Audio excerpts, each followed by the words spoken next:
네, 미국에서 최근 2주간 발생한 코로나19 신규 감염 중 델타 변이 비중이 83%를 차지하는 것으로 나타났습니다. 네, 백악관과 미 의회에서도 돌파 감염 사례가 나왔습니다. 밤사이 들어온 글로벌 뉴스 김지수 기자와 살펴보겠습니다. 어서 오십시오. 안녕하세요. 네, 델타 변이 전 세계에서 아무튼 큰 비중을 차지하고 있는 우세종이 되어가고 있고 이미 된 곳도 있고요. 근데 미국의 경우에는 지금 신규 감염을 보면 델타 변이 비중이 80%가 넘는 것으로 확인됐다면서요? 네, 미국 질병통제예방센터 CDC의 로셸 월렌스키 국장은 최근 2주간 발생한 신규 감염 중 델타 변이가 83%를 차지했다고 밝혔습니다. 월렌스키 국장은 이것은 7월 3일이 포함된 주의 50%에서 극적으로 증가한 것이라고 말했습니다. 앞서 CDC는 지난달 20일부터 이달 3일까지 발생한 신규 확진자 중 델타 변이 감염이 51.7%를 차지하며 지배종으로 올라선 것으로 추정된다고 밝힌 바 있습니다. 그로부터 2주 남짓 만에 델타 변이의 비중이 31.3%포인트 상승한 겁니다. 델타 변이 확산이 빨라졌지만 백신 접종을 완료한 사람들의 비율은 여전히 절반이 안 되고 있습니다. 전체 미국인 중 접종을 마친 사람은 49%, 한 번이라도 맞은 사람은 56%였습니다. 앤서니 파우치 미 국립 알레르기 감염병 연구소장은 백신을 접종하지 않으면 미국이 상당 기간 대규모 발병 사태를 겪게 될 것이라고 경고했습니다. 델타 변이로 인한 확진자가 늘자 마스크 착용을 의무화하거나 권고하는 방식으로 다시 도입하는 지방 정부도 현재 많아지고 있습니다. 조 바이든 대통령의 부인 질 바이든 여사가 23일 도쿄 올림픽 개회식에 참석을 위해 예정대로 일본을 방문한다고 백악관이 밝혔습니다. 백악관은 일본 내 코로나19 급증과 도쿄 올림픽 참가 선수들의 감염이 속출하는 상황에도 바이든 여사의 도쿄 방문 계획에 변화가 없다고 설명했습니다. 바이든 여사와 대표단은 대중과의 접촉을 제한하는 매우 엄격한 지침을 준수하고 이동을 최소화한다는 방침입니다. 도쿄 올림픽 개막식이 사흘 남았던 20일, 일본에서는 신규 확진자가 3,700명 넘게 나왔습니다. 일주일 전보다 58% 많은 수준입니다. 일본에서는 코로나19 확산 속도가 계속해서 빨라지고 있습니다. 네, 코로나19 방역의 관건이 돌파 감염인데 돌파 감염이 백악관과 미국 의회에서 발생했다고요? 네, 미국 백악관에 근무하는 관리와 연방 하원 의장실의 수석 대변인이 코로나19 확진 판정을 받았습니다. 이들은 모두 백신 접종을 완료했지만 코로나19에 걸린 돌파 감염 사례로 백신을 맞더라도 바이러스에서 자유롭지 못하다는 걸 여기서도 확인할 수 있겠습니다. 이들은 현재 경미한 증상을 보이는 것으로 알려졌습니다. 백악관 의료팀의 접촉자 추적 결과 이 관리가 백악관의 주요 인사와 그리고 밀접 접촉하지 않았고 최근 조 바이든 대통령을 직접적으로 접촉한 적도 없는 것으로 알려졌습니다. 젠사키 백악관 대변인은 백악관이 정기적인 검사로 돌파 감염에 대비하고 있다고 밝혔습니다. 백악관에서 또 다른 돌파 감염 사례들이 있다고 했지만 얼마나 많은 사람이 언제 걸렸는지 여부는 확인하지 않았습니다. 하원 의장실 수석 대변인 역시 바이러스에 노출된 이후 펠로시 의장과 접촉하진 않은 것으로 전해졌습니다. 사키 대변인은 상당히 효과적인 백신조차도 절대적인 건 아니라면서 공공장소에서 마스크 착용 권고 지침을 바꾸지 않을 것이라고 말했습니다.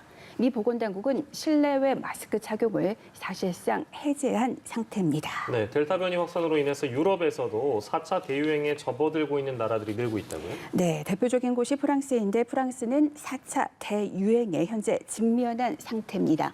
20일 하루 신규 확진자는 18,000명으로 지난 6월 5,000명 아래로 내려갔던 신규 확진자가 거의 한 달 만에 다시 급증했습니다. 프랑스 정부는 지난주 바이러스 확산이 150% 증가했다며 코로나19에 맞서는 유일한 방법은 백신 접종이라고 강조했습니다. 프랑스에서는 전체 인구의 46%가 백신 접종을 완료했습니다. 앞서 마크롱 대통령은 식당과 영화관, 쇼핑몰 등에서 백신 접종을 증명해야 할 것이라며 법안 개정을 예고한 바 있습니다. 인도에서는 코로나19로 실제 사망한 사람들이 공식 발표치보다 10배 많은 400만 명 안팎에 달한다는 분석이 제기됐습니다. 미국 연구소인 글로벌 개발센터는 자체 분석 모델을 토대로 지난해 코로나19 발병기부터 올해 6월까지 340만에서 470만 명의 인도인이 바이러스에 감염돼 숨진 것으로 파악된다고 밝혔습니다.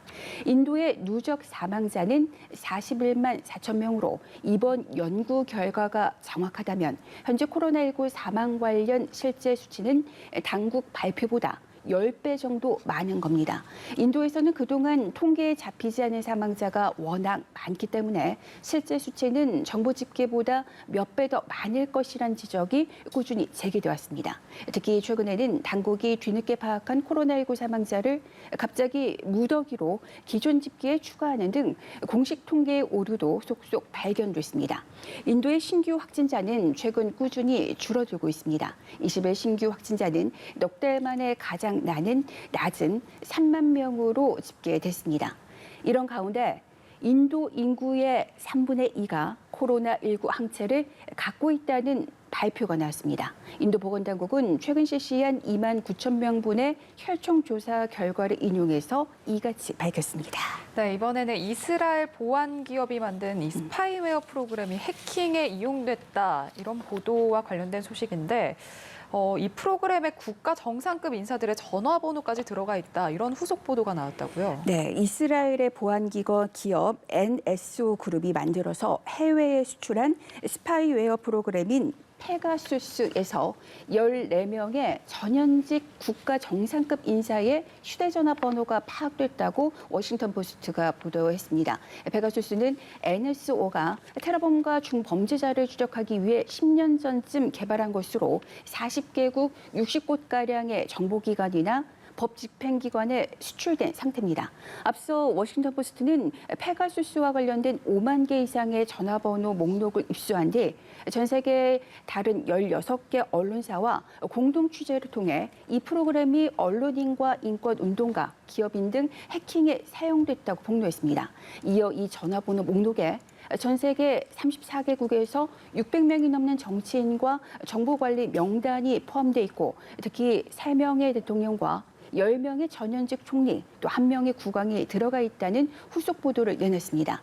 대통령 중에는 프랑스의 에마뉘엘 마크롱, 이라크 바르암 살리, 남아공의 시릴 라마포사 등 3명의 이름이 있었습니다. 현직 총리로는 파키스탄의 임란 칸 등 3명이 포함됐습니다. 다만 이 목록에 전화번호가 있다고 해서 이들이 스파이웨어의 공격 대상이라고 단정할 수는 현재 없는 상태입니다. NSO는 전화번호 목록이 감시 목표물 리스트라는 점에 대해서 현재 반박한 것으로 알려졌습니다. 네, 마지막으로 아마존 창업자인 제프 베이조스 우주 여행에 성공했다는 소식인데요. 얼마 전에 그 영국의 리처드 브랜슨 버진그룹 회장이죠. 이 사람이 민간인 처음으로 첫 우주여행을 다녀왔고 그 다음에 제프 베이조스가 성공했다는 내용인데 자세하게 전해주시죠. 네, 이번이 두 번째 민간인 우주여행이 되겠는데요. 베이조스는 미국 서부 시간으로 20일 오전 6시 10분쯤 텍사스주 서부 사막지대 발사장에서 뉴 셰퍼드 로켓을 타고 우주를 향해 날아올랐습니다. 이날은 아폴로 11호의 닐 암스트롱과 버즈 올드린이 인류 최초로 달에 착륙한 지 52주년 이 되는 날이었습니다. 10분간의 비행을 마치고 지구에 안착한 베이조스는 여태껏 최고의 날이라며 우주여행 성공을 재촉했습니다. 베이조스는 리처드 브랜슨 버진그룹 회장과 비교해 9일 늦게 우주로 향했지만 브랜슨보다 더 멀리 비행했습니다. 브랜슨은 86km 상공에 도달했으나 베이조스는 고도 106km까지 날아올랐습니다. 로이터 통신은 베이조스가 민간 상업 우주 관광의 새로운 시대를 여는데 도움이 되는 역사적인 비행을 했다고 보도했습니다. 베이조스는 조종사 없는 완전 자동 제어 로켓으로 우주를 다녀오는 기록도 세웠습니다. 베이조스의 우주 여행은 최고령 또 최연소 민간 우주인도 탄생시켰습니다. 그는 동생 마크, 82살 할머니, 18살 네덜란드 청년과 함께 로켓에 탑승했습니다. 동승자 82살 할머니는 1960년대 나사의 우주비행사 시험을 통과했지만 여자란 이유로 비행을 하지 못한 사연을 가지고 있습니다. 18살 네덜란드 청년 데이먼은 베이조스가 창업한 우주탐사 기업인 블루 오리진의 첫 번째 유료 고객입니다.